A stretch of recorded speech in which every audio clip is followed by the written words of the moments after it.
প্রথমার্ধে জাপানের কাছে পিছিয়ে ব্রাজিল। তাহলে কি নকআউটেই শেষ হতে যাচ্ছিল 5 বারের বিশ্ব চ্যাম্পিয়নদের যাত্রা? কিন্তু শেষবাসী বাজার আগে এমন এক নাটকীয় প্রত্যাবর্তন করল সেলেসাওরা, যা বিশ্বকাপের ইতিহাসে অনেকদিন মনে রাখা হবে।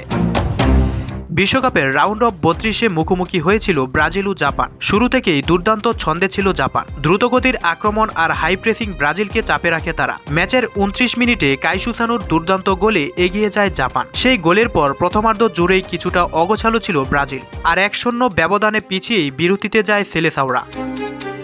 দ্বিতীয়ার্ধে অবশ্য দেখা যায় সম্পূর্ণ ভিন্ন এক ব্রাজিল। বলের দখল বাড়িয়ে একের পর এক আক্রমণ শুরু করে তারা। অবশেষে 56 মিনিটে কর্নার থেকে পাওয়া সুযোগে ক্যাসেমিরোর শক্তিশালী হেডে সমতায় ফেরে ব্রাজিল। এরপর ম্যাচের নিয়ন্ত্রণ পুরোপুরি নিজেদের হাতে নেয় ব্রাজিল। জাপান রক্ষণ সামলাতে ব্যস্ত হয়ে পড়ে, তবে তারাও পাল্টা আক্রমণে কয়েকবার ব্রাজিলকে সতর্ক করে দেয়।